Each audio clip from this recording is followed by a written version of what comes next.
Avant l'aube de l'humanité, le monde oublié des Nisna. Bien avant que le premier souffle ne traverse la poitrine du prophète Adam, paix sur lui, et avant que les anges ne reçoivent l'ordre de se prosterner devant l'être façonné de terre, il exista une époque reléguée à l'ombre de l'histoire. Une ère dont les traces sont si anciennes qu'elles semblent se dissoudre dans le sable du temps, et dont les noms ne subsistent que dans certaines traditions obscures, l'ère des Nisna. Ceux qui vécurent avant l'humanité. Ceux dont l'existence fut effacée avant même que la nôtre ne commence. Mais leur disparition ne fut ni accidentelle, ni silencieuse. Et les terres qu'ils ont foulées, ravagées ou façonnées portent encore l'écho de leurs pas. Un monde en formation. La Terre à cette époque n'était pas le monde harmonieux que nous connaissons. Les continents n'avaient pas encore adopté leur forme définitive, les mers s'étendaient et se retiraient comme si elles hésitaient à choisir leur domaine, et le ciel lui-même semblait plus proche, plus lourd, comme un manteau encore en train d'être étendu. Les vents portaient des parfums de minéraux à vif, de forêts colossales, et de volcans encore jeunes. L'ombre du jour se mêlait à la lumière naissante d'un soleil trop brillant, comme si la création elle-même testait les limites de son existence. Et au milieu de tout cela, vivaient les Nisna. L'apparence oubliée des Nisna. Les descriptions anciennes, fragmentaires, parfois contradictoires, suggèrent des créatures ni tout à fait humaines, ni tout à fait animales. Leur corps était asymétrique, souvent décrit comme composé d'une moitié d'homme seulement, un bras, une jambe, un œil, un côté du torse. Pourtant, ils se déplaçaient avec une surprenante agilité, bondissant et tournoyant comme si leur nature imparfaite ne ralentissait en rien leur vitesse. Leur peau était pâle, parfois grisâtre, marquée de motifs semblables à des lignes de pierre. Leur unique œil, large et sombre, reflétait une intelligence primitive mais vive, comme celle d'un être qui comprend le danger sans pouvoir le nommer. Le plus étrange restait leur manière de communiquer. Incapables d'un langage structuré, ils utilisaient des cris modulés, des vibrations gutturales et des gestes amples. Mais sous cette apparente confusion se cachait une forme brute de socialisation, un instinct collectif qui les poussait à vivre en groupe, à se protéger mutuellement, à migrer selon le climat ou les menaces qui rôdaient. Car le monde qu'il habitait n'était pas un monde paisible. La vie quotidienne dans un monde sauvage. Les Nisna vivaient principalement dans les plaines et les forêts épaisses qui recouvraient la majorité des continents. Leur existence était marquée par une constante lutte pour la survie. Ils chassaient de petits animaux, cueillaient des plantes, et se regroupaient dans des cavernes naturelles ou dans des formations rocheuses qu'ils décoraient parfois de marques étranges, des spirales, des lignes fracturées, comme si ces dessins représentaient une tentative d'ordonner le chaos qui les entourait. Leur société n'était pas structurée comme celle des humains.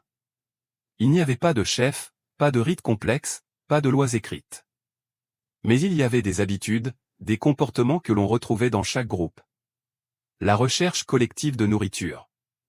La protection des plus faibles. La migration périodique. La vigilance constante face aux dangers. Et les dangers étaient nombreux. Les prédateurs de cette époque étaient gigantesques, plus massifs que les animaux que nous connaissons aujourd'hui. Certains ressemblaient à des félins titanesques, d'autres à des reptiles en armure.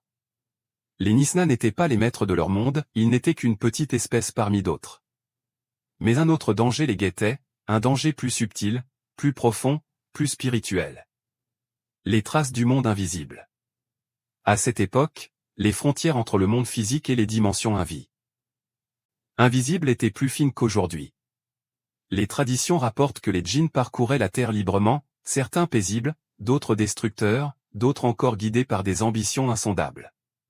Contrairement aux humains, les Nisna n'avaient pas été dotés d'une mission spirituelle. Ils ne possédaient ni révélation, ni prophète, ni responsabilité divine. Leur création n'était pas destinée à un rôle cosmique, mais constituait une étape préliminaire, une phase d'expérimentation dans le long processus de la formation de la vie. Cela les plaçait dans une position vulnérable. Car parmi les djinns, certains virent dans les Nisna des cibles faciles, des créatures malléables, des êtres que l'on pouvait dominer, effrayer ou manipuler. Il arrivait que certains groupes de Nisna disparaissent soudainement, sans laisser derrière eux la moindre trace. Les plus anciens, ceux qui avaient survécu pendant de nombreuses saisons, racontaient alors des histoires en gestes maladroits. Des ombres glissant entre les arbres. Des murmures qui gelaient le sang. Des lumières dans les montagnes. Des tempêtes inexplicables. Bien sûr, les Nisna ne pouvaient pas comprendre ce qui leur arrivait. Mais leur instinct percevait un danger qui outrepassait les lois naturelles. Et ce danger allait bientôt sceller leur destin. Les djinns rebelles. Il existait à cette époque des djinns qui nourrissaient une profonde arrogance, convaincus qu'ils étaient les véritables héritiers de la Terre. Leur civilisation était ancienne, sophistiquée, puissante. Ils construisaient dans les vallées et les montagnes des cités de feu et d'air, invisibles à l'œil des créatures physiques. L'un de ces djinns, connu pour son intelligence et son orgueil, observait particulièrement les Nisnas. Son nom finirait un jour par être associé à la rébellion, mais à cette époque il n'était qu'un seigneur parmi d'autres. Il détestait la présence des Nisnas. Pour lui, cette espèce primitive n'avait aucune place sur la terre. Elle souillait le sol, dévorait les plantes, chassait les petites bêtes qu'il considérait comme son domaine. Il les voyait comme une erreur, ou pire, comme un signe d'un futur qu'il refusait d'accepter. Son hostilité n'était pas encore ouverte. Mais ces murmures se répandaient parmi les djinns. Ces créatures ne valent rien. Elles sont la preuve que la terre finira par être donnée à d'autres. Il faut les éliminer avant qu'elles ne se multiplient davantage. Certains djinns le soutenaient. D'autres l'ignoraient. D'autres encore s'opposaient à lui. Une tension commençait à s'installer, imperceptible mais croissante, entre les êtres de feu. Pendant ce temps, les Nisnas vivaient sans se douter qu'ils étaient observés, analysés, jugés. La première grande migration. Un jour, sans raison apparente, les Nisnas des plaines orientales commencèrent à se rassembler. Leur instinct déclencha une vague de migration d'une ampleur exceptionnelle. Des centaines, peut-être des milliers d'individus quittèrent leurs territoires habituels pour s'élancer vers des régions plus tempérées au nord.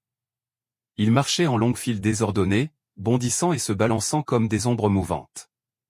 Les femelles portaient leurs petits accrochés à leur unique bras.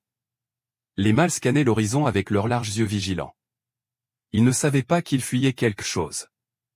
Ils n'avaient pas conscience qu'une force invisible, un malaise indescriptible avait commencé à perturber le tissu même de leur environnement.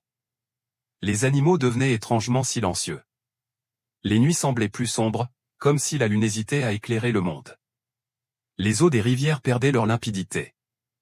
Un bouleversement était en marche. Les djinns, eux, savaient. Une décision venait d'être prise parmi les seigneurs rebelles. Une décision terrible. Une décision qui changerait le cours de l'histoire. La nuit du grand hurlement. Les Nisnas campèrent au pied d'un massif rocheux après plusieurs jours de migration. Ils s'entassaient dans une vaste clairière protégée par des arbres aux troncs épais. La lune était haute, et le vent portait cette odeur métallique caractéristique des terres anciennes. C'est alors qu'ils l'entendirent. Un hurlement. Mais pas un hurlement d'animal. Pas un rugissement. Pas un cri d'un de leurs pères. C'était un son venu d'ailleurs. Grave, prolongé, déchiré. Un son qui semblait s'enfoncer dans la terre et traverser l'âme.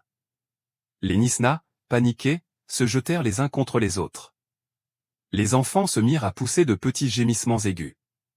Les adultes bondissaient en cercle, incapables de comprendre la source de ce son effroyable. Puis d'autres hurlements suivirent. Des dizaines. Des centaines. La forêt semblait se plier sous leur intensité. Les djinns rebelles venaient de déclencher la première attaque contre le peuple Nisna. Mais les Nisnas n'étaient pas destinés à disparaître en une seule nuit. Leur instinct de survie, brut et primitif, allait les pousser à fuir, à se battre, à se cacher dans les moindres recoins de la terre. À cet instant précis, sans le savoir, ils devinrent les premières victimes d'une guerre dont ils ne comprendraient jamais la raison. Une guerre qui ouvrirait la voie à la création d'un être nouveau. Un être appelé à recevoir une mission. Un être destiné à surpasser les djinns. Un être que l'on nommerait Adam. Et ainsi commence la fin du peuple Nisna. L'ère de l'ombre, la chute silencieuse des Nisnas. La nuit du grand hurlement marqua le début d'une ère sombre pour les Nisnas. Une ère où le monde devint hostile, où la forêt sembla acquérir une conscience malveillante, où chaque souffle de vent portait une menace, et où la simple survie devint un exploit quotidien. Les djinns rebelles avaient déclaré une guerre invisible, une guerre qui ne se gagnait pas par la force brute, mais par l'effacement progressif d'une espèce trop fragile pour comprendre ce qui la frappait. Pourtant, malgré leur vulnérabilité, les Nisnas n'allaient pas disparaître sans lutter. Le lendemain du hurlement. Lorsque l'aube chassa enfin la noirceur oppressante, la clairière fut plongée dans un silence inquiétant. Les Nisna, entassés dans les recoins, secoués par la peur, ne savaient plus où regarder. Aucun prédateur visible n'était apparu, aucun ennemi tangible n'avait attaqué. Mais quelque chose ou une intention invisible, une présence lourde avait imprégné l'air. Les plus vieux des Nisna, ceux dont la peau était marquée de motifs gris profonds, levèrent leurs visages asymétriques vers les arbres. Leur œil unique tremblait, comme s'ils percevaient encore les échos de la nuit. Les djinns n'avaient pas cherché à se montrer. Leur attaque n'avait pas eu pour but de tuer, mais d'effrayer, d'imposer une domination psychologique. Ils observaient. Ils attendaient. Ils préparaient. Et les Nisna, ignorant de la nature de leurs agresseurs, n'avaient aucun moyen de prévoir ce qui les attendait. Le groupe se remit lentement en mouvement, poussé par un instinct ancestral, quand un lieu devient dangereux, on le quitte. La migration reprit, mais la peur avait profondément modifié leurs gestes. Les enfants se taisaient. Les adultes scrutaient chaque ombre. Les pauses se faisaient plus courtes. Le monde était devenu étrange. La transformation du paysage. Au cours des semaines qui suivirent, les Nisna traversèrent des plaines, des forêts épaisses, et des montagnes jeunes. Mais partout, quelque chose semblait décalé, altéré. Comme si une force invisible manipulait subtilement la nature autour d'eux. Les arbres se tordaient légèrement dans la direction contraire au vent. Les rivières changeaient de tonalité sonore, comme si une voix sous l'eau murmurait. Les animaux d'habitude curieux fuyaient dès que les Nisna approchaient. Les djinns rebelles modelaient progressivement leur environnement, détournant les flux naturels, perturbant les repères instinctifs des créatures terrestres. Un soir, alors que la tribu s'abritait dans une vallée étroite, le sol se mit soudain à vibrer, comme secoué par une pulsation souterraine. Les Nisna paniquèrent, courant en désordre, s'accrochant les uns aux autres. Mais aucun tremblement de terre ne suivit. Aucun effondrement. Ce n'était qu'une démonstration de force. Une manière de faire comprendre qu'ils n'étaient jamais seuls. Les observateurs de feu. Du haut des crêtes rocheuses, certains djinns contemplaient silencieusement les migrations désordonnées des Nisna. Ils n'avaient pas de forme fixe, tantôt apparus comme des flamèches flottantes, tantôt comme des silhouettes élancées faites d'ombre et de braise, tantôt invisibles. Le seigneur djinn qui les dirigeait, celui qui nourrissait depuis longtemps un mépris profond pour toute forme de vie terrestre autre que la sienne, observait la scène avec une satisfaction froide. Il savait que les Nisna n'avaient aucune importance spirituelle. Qu'ils n'avaient ni mission, ni futur. Ils n'étaient qu'un vestige avant l'histoire. Mais leur seule existence l'irritait. Ils se multiplient sans comprendre le monde, murmura-t-il. Ils traversent ces terres comme si elles leur appartenaient. Ils doivent disparaître. Les djinns qui l'entouraient hésitaient. Certains ressentaient un malaise face à cette cruauté évidente. D'autres, attirés par son orgueil contagieux, commençaient à partager son mépris. Mais tous savaient que la terre allait bientôt accueillir une nouvelle création. Une rumeur circulait parmi leurs rangs, une rumeur qui les inquiétait davantage que les Nisna eux-mêmes. Une créature future serait dotée de raison. Une créature choisie. Une créature à laquelle Dieu confierait une mission. Une créature qui remplacerait les djinns dans certains domaines. Et pour le seigneur rebelle, cela était inacceptable. Le peuple Nisna tente de s'adapter. De leur côté, les Nisna continuaient à avancer, cherchant des territoires plus sûrs. Ils commencèrent à Sorgan. Organisés différemment, poussés par la peur. Dans chaque groupe, certains prenaient naturellement la tête, non pas par intelligence supérieure, mais parce que leur instinct était plus aiguisé. Les groupes devinrent plus compacts. Les veilles nocturnes se multiplièrent.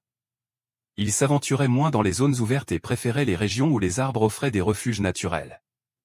Leur comportement social évoluait subtilement. Ils commencèrent aussi à développer des signaux sonores plus variés.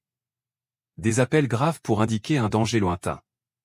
Des cris perçants pour rassembler les membres dispersés. Des claquements de langue pour apaiser les enfants. Des grognements pour marquer un territoire temporaire. Jamais auparavant les Nisna n'avaient eu besoin d'une telle coordination. La peur les transformait. Mais elle n'était pas leur seul moteur, quelque chose en eux, quelque chose de plus profond, les poussait à survivre à tout prix. Car malgré leurs limites, malgré leur nature primitive, les Nisna possédaient un instinct puissant. La volonté d'exister. La première disparition massive. Un matin, après une nuit exceptionnellement silencieuse, les Nisna découvrirent que presque un tiers de leur groupe avait disparu. Aucun cri. Aucune lutte. Aucune trace de sang. Aucun bruit durant la nuit. Juste, l'absence. Les femelles dont les petits manquaient se roulèrent au sol, poussant des sons plaintifs. Les mâles frappèrent les arbres de leurs poings uniques, incapables d'exprimer leur frustration autrement. Ce fut le premier événement véritablement inexplicable pour les Nisna. Mais les djinns rebelles, eux, savaient. Ils avaient simplement fait ce qu'ils considéraient comme un test. Les individus enlevés n'avaient pas été blessés. Ils avaient simplement été transportés dans des régions lointaines, désorientés, abandonnés dans des environnements hostiles où la plupart mouraient en quelques jours. L'objectif n'était pas seulement d'effacer la présence des Nisna. C'était de les briser, de les pousser à l'effondrement, de les réduire à un peuple trop affaibli pour se maintenir. La réaction des Nisna fut immédiate, ils se regroupèrent encore davantage, formant un cercle serré pour dormir. Leur instinct évoluait. Leur peur se transformait en stratégie. Mais les djinns n'en avaient pas fini.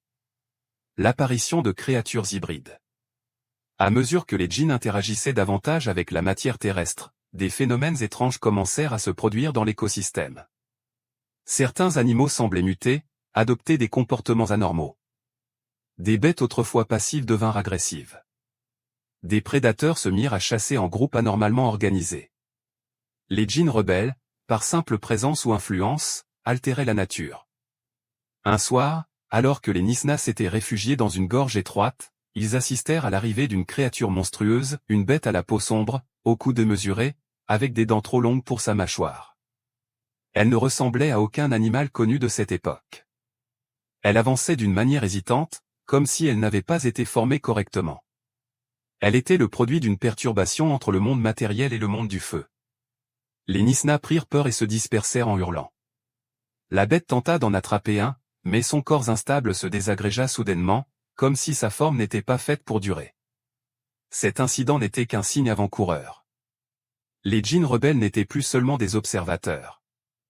Ils étaient devenus des perturbateurs de la création. Les Nisna découvrent la résistance. Pourtant, au milieu de cette période sombre, un phénomène surprenant se produisit. Certains groupes de Nisna commencèrent à montrer des adaptations inattendues. Leur sens de l'ouïe semblait s'aiguiser. Leur capacité à détecter les présences invisibles augmentait légèrement. Ils développaient des réflexes plus rapides face aux phénomènes anormaux. Ce n'était pas une intelligence nouvelle. Ce n'était pas un éveil spirituel. C'était un simple ajustement instinctif, comme si la nature tentait de préserver ce qui pouvait encore l'être. Les djinns rebelles constatèrent cela avec agacement. Leur stratégie devait s'intensifier. La nuit des silhouettes. Quelques semaines plus tard, alors que les Nisna campaient au bord d'une pente douce, les djinns décidèrent d'intervenir directement. Ils prirent forme non pas leur forme véritable, mais des silhouettes immenses faites d'ombre et de lumière, incapables d'être réellement décrites. Ils descendirent la pente lentement, silencieusement, leurs contours oscillant comme des flammes. Les Nisna aperçurent les formes et furent paralysés. Ils n'avaient jamais vu de telles entités. Ils n'avaient pas de mots pour décrire ces êtres. Ils n'avaient que la peur pure, brute, instinctive. Les djinns ne touchèrent personne. Ils ne prononcèrent aucune parole. Ils ne firent aucun geste agressif. Ils se contentèrent de se montrer. La panique qui éclata parmi les Nisna fut indescriptible. Le groupe se disloqua, courant dans des directions opposées. Des mères perdirent leurs petits. Des individus chutèrent du haut de la pente. La terreur elle-même fit le travail. Les djinns n'avaient pas besoin de violence. La peur suffisait. La fragmentation du peuple Nisna. Après cette nuit, les Nisna se dispersèrent en petits groupes isolés. La grande migration se transforma en une fuite chaotique. Certains partirent vers le nord, d'autres vers l'ouest, d'autres encore se réfugièrent dans des grottes profondes. Ce qui avait été un peuple primitif mais uni devint une mosaïque d'individus terrorisés. Les djinns rebelles observèrent cela avec satisfaction. La fin des Nisna semblait proche. Mais elle n'était pas encore arrivée. Un événement inattendu, un tournant décisif dans l'histoire de la création, allait bientôt se produire. Un événement qui changerait non seulement le destin des Nisna, mais c'est celui de tous les êtres terrestres et célestes. Et cet événement porterait le nom d'Adam. L'aube d'un nouvel être, le décret divin et l'espoir oublié des Nisna. La fragmentation du peuple Nisna aurait dû mener à leur disparition rapide. Dispersés, affaiblis, envahis par une peur qu'ils ne pouvaient ni comprendre ni exprimer, ils semblaient condamnés. Pourtant, alors que la Terre sombrait dans le chaos subtil provoqué par les djinns rebelles, un événement mystique, cosmique, bouleversa l'équilibre de toute la création. C'est durant cette période chaotique, entre la fuite des Nisna et les premières contestations ouvertes parmi les djinns, que fut prononcé un décret divin. Un décret qui allait changer le destin de la Terre pour toujours.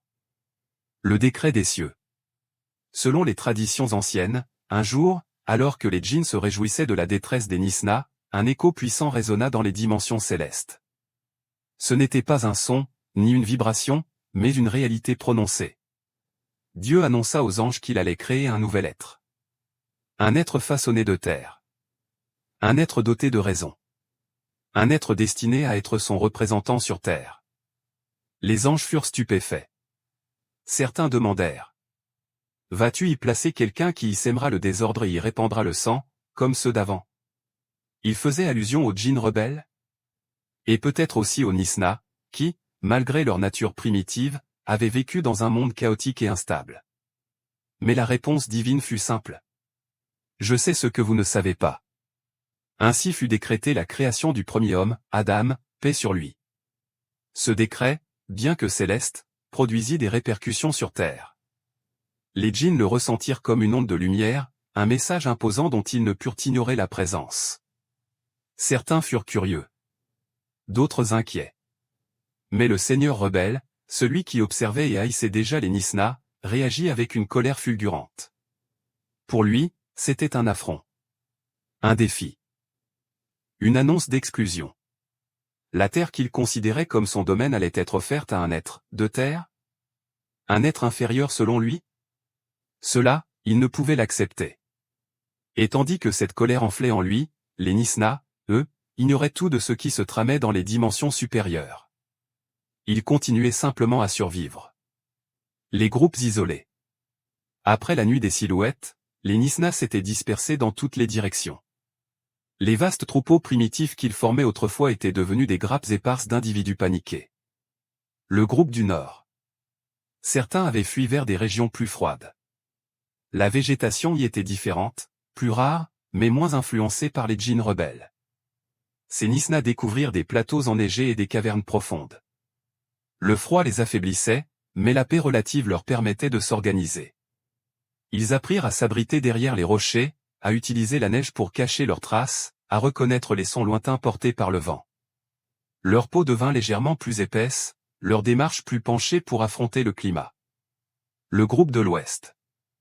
D'autres se réfugièrent dans des régions marécageuses, là où les eaux stagnantes créaient des labyrinthes naturels. Ceux-là devinrent plus discrets, apprenant à éviter les créatures amphibies et les zones dangereuses. Ils développèrent des cris secs, courts, pour communiquer dans l'humidité lourde du marais. Le groupe du Sud. Ceux qui partirent vers les régions chaudes trouvèrent refuge dans des jungles naissantes. Les arbres y formaient des canopées si denses que la lumière y pénétrait à peine. Là, les Nisna se nourrissaient de fruits étranges, d'insectes massifs, et de racines fibreuses. Ce fut dans cette jungle qu'ils rencontrèrent pour la première fois une présence bienveillante. Le djinn protecteur. Tous les djinns n'étaient pas hostiles aux Nisna. Certains observent la création avec respect. D'autres étaient simplement indifférents. Mais l'un d'eux, un djinn d'une grande sagesse, sentit une profonde injustice dans la manière dont ses semblables attaquaient les faibles créatures de terre. Il ne pouvait s'opposer aux rebelles ouvertement, cela l'aurait placé en danger, mais il pouvait intervenir discrètement. Ainsi, il commença à guider un groupe de Nisna sans jamais se montrer. Il détourna les prédateurs. Il dissimula leurs traces. Il calma les vents. Il apaisa les craquements inquiétants de la forêt. Il fit légèrement briller des plantes comestibles sur leur passage. Les Nisna ne pouvaient pas comprendre ce qui les aidait. Mais ils sentaient que dans cette jungle, les forces invisibles étaient moins hostiles. Ils ne savaient pas qu'ils étaient protégés par un être qu'ils ne verraient jamais. La colère du Seigneur rebelle. Pendant ce temps, le Seigneur djinn rebelle sentait que la création d'Adam approchait. son orgueil se transforma en rage. Sa rage en obsession. Il redoubla d'attaques contre les Nisna, non par stratégie, mais par frustration. Les tremblements de terre légers devinrent plus fréquents. Les nuits se teintèrent de lueurs étranges. Les animaux se comportèrent de manière chaotique. S'ils ne pouvaient empêcher la création de l'homme, ils se vengeraient sur ceux qui étaient encore là. Mais quelque chose de nouveau émergea chez les Nisna. Un instinct de résistance. Ils ne comprenaient pas la source du danger, mais ils comprenaient la nécessité de survivre. Leur fuite devint stratégique. Leur comportement, autrefois passif, devint plus agressif face aux petites menaces. Certains commencèrent même à défendre leur groupe plutôt qu'à simplement fuir. Le seigneur rebelle remarqua cela et en devint encore plus furieux. Comment ces créatures imparfaites osaient-elles résister? La naissance de la grotte mère. Dans le sud, un groupe de Nisna découvrit une caverne immense, protégée par une falaise abrupte et une cascade bruyante. Ce lieu était difficile d'accès et presque invisible de elle. L'extérieur. Ils décidèrent d'y rester. La caverne devint leur refuge, leur sanctuaire, leur territoire principal. Ils la décorèrent de marques, de lignes, de spirales. Ces dessins n'avaient pas de signification consciente, mais ils symbolisaient pour eux un sentiment. La sécurité. Les femelles y donnèrent naissance. Les petits y firent leurs premiers pas. Les adultes y montèrent la garde chaque nuit. Cette grotte devint le cœur d'un renouveau pour les Nisna. Mais elle devint aussi un point d'intérêt pour les djinns rebelles. L'épreuve du feu. Un soir, le seigneur rebelle s'approcha de la caverne. Il ne pouvait entrer physiquement dans un monde aussi dense, mais il projeta une partie de son essence sous la forme d'une lumière rougeâtre qui fit vibrer les parois. Les Nisna furent pris de panique. Les femelles serrèrent leurs petits. Les mâles se rassemblèrent près de l'entrée. Mais quelque chose dans la caverne les protégea. Peut-être la structure des minéraux. Peut-être une protection divine, invisible. Peut-être l'influence du djinn sage qui veillait sur eux depuis l'ombre. La lumière se retira, frustrée, impuissante. Les Nisna venaient de survivre à leur première confrontation directe contre l'une des plus puissantes entités du monde invisible. Cette nuit-là, ils comprirent quelque chose de fondamental. Certains lieux pouvaient les protéger. Les murmures de la terre. Peu après l'échec du seigneur rebelle, un phénomène étrange se produisit dans plusieurs régions de la terre. Les Nisna, dispersés, entendirent des vibrations profondes, presque des paroles, qui traversaient le sol comme un battement. Ces vibrations n'étaient pas menaçantes, elles étaient apaisantes. C'était comme si la terre elle-même annonçait quelque chose. Comme si elle respirait, doucement, avant un grand événement. Les djinns sentirent aussi cette vibration. Certains furent émus. D'autres inquiets. Le seigneur rebelle comprit immédiatement que le moment approchait. Le moment où Adam serait façonné. Le moment où un être de terre, un être faible selon lui, deviendrait le centre de la création terrestre. Il se prépara. La dernière réunion des djinns. Dans une vallée cachée, les djinns se rassemblèrent, attirés par les perturbations célestes. Les plus sages parlaient avec prudence. Les plus fiers parlaient avec impatience. Les plus sombres parlaient avec colère. Le seigneur rebelle prit la parole. Sa voix n'était pas un son. Elle était une vibration de feu, un ordre, un serment. Un être de terre va être créé. Un être appelé à nous surpasser. Un être choisi. Je refuse de m'incliner devant lui. Je refuse de céder cette terre. Et je ferai tout pour empêcher sa domination. Certains djinns tentèrent de le raisonner. D'autres l'ignorèrent. Mais quelques-uns, séduits par son orgueil, se rangèrent à ses côtés. Ce fut la naissance de la faction rebelle. Le premier acte d'une guerre spirituelle qui allait changer la destinée du monde. Pendant ce temps, dans la grotte mère, les Nisna, ignorant de ces débats célestes, vivaient leurs derniers jours en tant que peuple. Le groupe de la grotte mère prospérait timidement. Les petits grandissaient. Les adultes s'adaptaient. La peur diminuait légèrement. Mais à l'horizon, un événement immense, inconcevable, se préparait. Un événement qui marquerait la fin de l'ère des Nisna. Et le début de l'histoire humaine. Car bientôt, très bientôt, Dieu insufflerait la vie à Adam. et la terre changerait pour toujours. L'héritage des Nisna est le dernier voile du temps. Le désert s'étendait comme une mer figée sous la pleine lune. Karim et Let avançaient en silence, leurs pas s'enfonçant dans le sable assoupli par l'air nocturne. Depuis leur retour à la surface, après avoir découvert l'ultime vestige des Nisna sous les ruines de Caria à l'Udur, ils sentaient autour d'eux quelque chose de changé. Le monde lui-même paraissait plus lourd, plus ancien, comme si le simple fait d'avoir soulevé le voile de ce passé oublié avait réveillé des mémoires dormantes. La prophétie découverte dans la chambre de pierre résonnait encore dans l'esprit de Karim, lorsque les fils de l'argile toucheront les cicatrices du premier monde, le dernier désert parlera. Il ne savait pas ce que cela signifiait exactement, mais il sentait, au plus profond de lui, que leur quête n'était pas encore achevée. Il marchait depuis des heures lorsqu'un souffle de vent se leva soudain, tourbillonnant autour d'eux comme une spirale vivante. Let s'arrêta net. Ce vent, tu le sens, Karim? Il n'est pas naturel. Oui. Il transporte quelque chose, une chaleur étrange, presque une présence. Le vent se condensa en un murmure, puis en un grondement doux.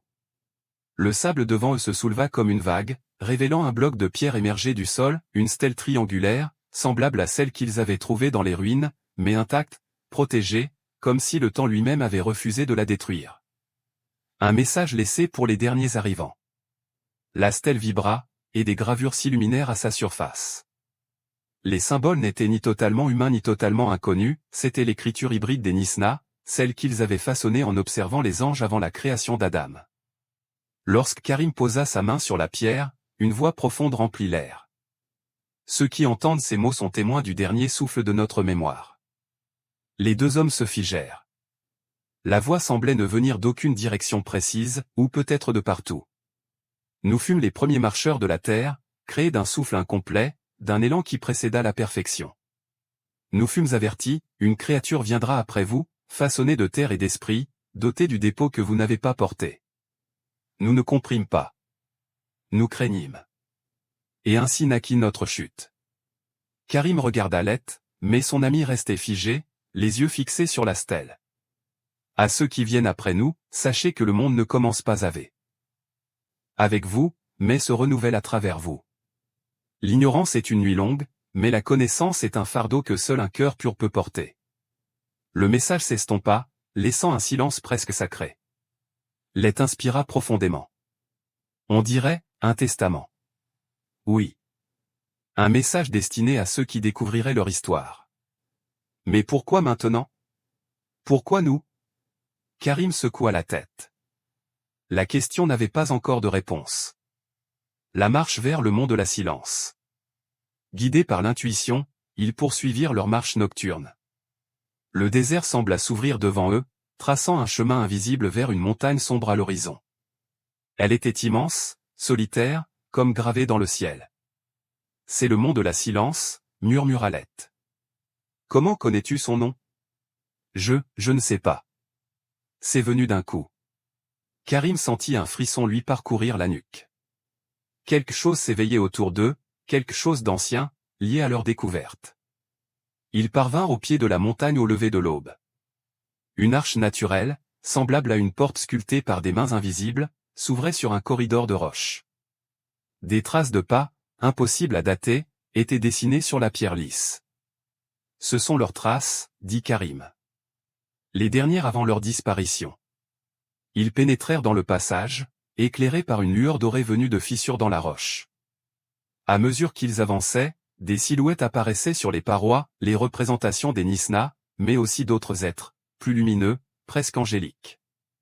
Le dernier dessin représentait un cercle entouré de flammes douces et d'un symbole qu'ils reconnaissaient désormais, l'empreinte du futur. La salle du voile.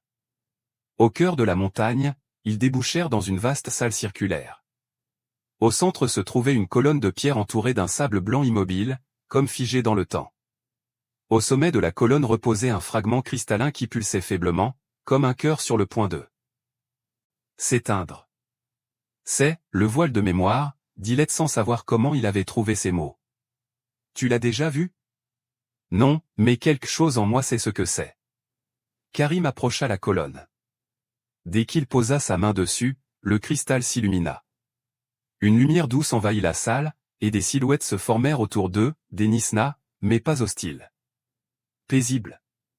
Fatigués. Résignés. La plus grande des silhouettes s'avança et parla, non pas avec une voix, mais avec une présence. Voyageurs du dernier monde, vous êtes venus au bout de notre histoire. Karim sentit sa gorge se serrer. Nous ne pouvons revenir. Notre temps est scellé. Mais le vôtre continue. Vous portez maintenant notre souvenir. Ne laissez pas le monde croire que la création commença avec vous. La sagesse ne naît pas d'un commencement, mais d'une continuité. La silhouette se dissipa, laissant une dernière onde lumineuse. Puis le cristal se fractura en poussière d'or et disparut. La salle plongea dans l'obscurité. La révélation finale. Karim tomba à genoux. Il comprit alors la vérité que les textes anciens avaient toujours cachée entre leurs lignes, les Nisna n'étaient ni des monstres ni une erreur. Ils étaient une étape. Une esquisse. Une préface écrite avant l'arrivée d'Adam, paix sur lui. Let posa une main sur son épaule. Ils ont disparu, mais ils nous ont confié leur histoire. Oui. Et désormais, nous sommes responsables de ce que nous en ferons. Ils sortirent de la montagne au moment où le soleil se levait, illuminant le désert d'une lumière pure. Tout semblait différent, le sable, l'air, le ciel, comme si la création elle-même acceptait silencieusement que leur quête touchait à sa fin. Le choix. À l'horizon, une tempête de sable se levait. Non pas une tempête destructrice, mais une tempête de lumière. Elle avançait vers eux lentement, comme une bénédiction. « Qu'est-ce que c'est » demanda Let. « Je crois que c'est leur dernier adieu. » La tempête les enveloppa. Au lieu de les blesser, elle les traversa. Le vent murmurait un chant doux, ancien, comme une prière oubliée. Lorsque la lumière se dissipa, Karim sentit quelque chose de nouveau dans son cœur, une certitude profonde, tranquille. Let. Oui. Notre travail ne s'arrête pas ici. Nous devons raconter leur histoire. Au monde entier? Oui. Pour que le premier peuple ne disparaisse jamais une seconde fois. Let sourit, un sourire fatigué mais sincère. Alors faisons-le. Pour eux. Épilogue l'héritage transmis. Des années plus tard, leurs recherches furent publiées dans un ouvrage monumental, Nisna, Mémoire du premier monde. L'humanité accueillit cette découverte avec fascination, surprise, parfois scepticisme. Mais une certitude traversa toutes les réactions, quelque chose d'immense, d'antique, d'oublié venait d'être redécouvert. On raconte que les deux hommes continuèrent à explorer les déserts, les montagnes et les ruines du monde, comme appelés par une mission silencieuse. On raconte aussi que parfois, dans la lumière du crépuscule, ils voyaient des ombres gracieuses se mouvoir sur le sable, des silhouettes à demi humaines, à demi animales paisibles, presque reconnaissantes. Et ceux qui les voyaient affirmaient ne jamais avoir ressenti de peur. Seulement, une immense gratitude. Car l'histoire des Nisna, enfin, avait retrouvé sa place dans la grande tapisserie de la création.